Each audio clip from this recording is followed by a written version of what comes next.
तो hello guys, मैं राहुल सन्नी कुमार शर्मा आज आपके बीच एक और न्यू वीडियो लेकर आया हूँ जिसमें मैं हड़प्पा की सभ्यता की 1500 साल बाद की एक और कहानी लेकर आया हूँ। और इस वीडियो में कुछ हिस्टोरिकल कहानी है और यह कहानी अलेक्जेंडर और पोरुस राजा की कहानी है। और यह वीडियो को आप लोग पूरा देखें, वीडियो को देखना ना भूलें। तो बिना सोचे समझे चलिए कहानी को स्टार्ट करते हैं।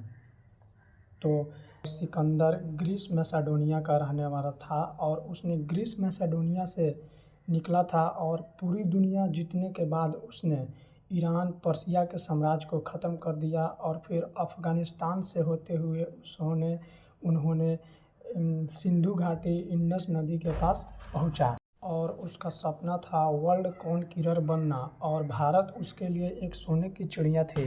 अब बात आती है राजा पोरुस की। जब सिकंदर ने पंजाब में पहुंचा तो वहां की कई राजाएं डर के मारे अपने आप को सरेंडर कर दिए, जैसे टेक्सिला का राजा अम्भी।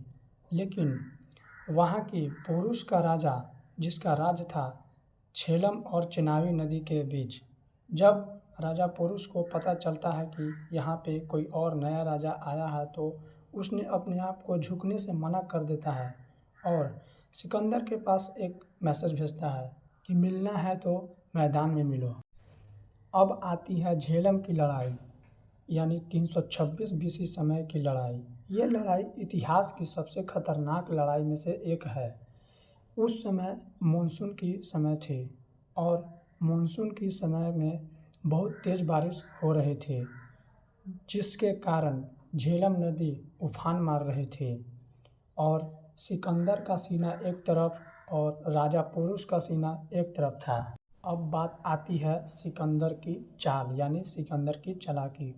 तो सिकंदर ने रात को अंधेरे में बारिश का फ़ायदा उठाकर नदी के एक सुनसान जगह को पार किया और पोरुस की सीना पर अचानक हमला कर दिया।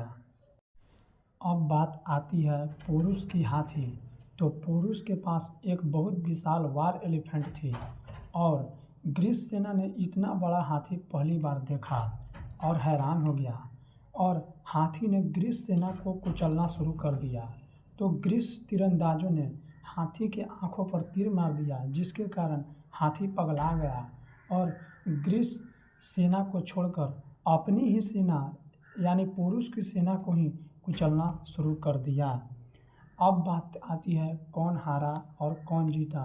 तो यहाँ पर बाजी पलट गया। पोरुस की सेना हारने लगी और पोरुस के बेटा युद्ध में मारे गए, लेकिन पोरुस खुद जख्मी होने के बाद भी हाथी पर बैठकर लड़ते रहे। अब बात आती है द फेमस डायलॉग। तो पोरुस को पकड़कर सिकंदर के पास लाया गया तो सिकंदर ने पोरुस से बोला कि तुम्हारे साथ कैसा ट्रीटमेंट किया गया।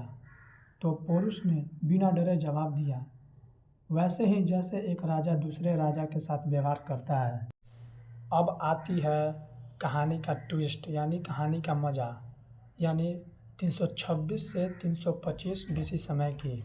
तो सिकंदर ने पोरुस की बहादुरी देखकर उसकी इतना बड़ी फैन हो गया कि सिकंदर ने पोरुस का साम्राज्य उसको वापस दे दिया और पोरुस को अपना दोस्त बना लिया और पोरुस का साम्राज्य पहले से और ज़्यादा बड़ा कर दिया।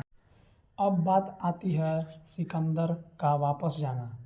तो सिकंदर आगे बढ़ना चाहता था मगध की तरफ, जहां नंदा डायनेस्टी राजा का साम्राज्य था पहले से ही और उसकी सेना पहले से ही थक चुका था।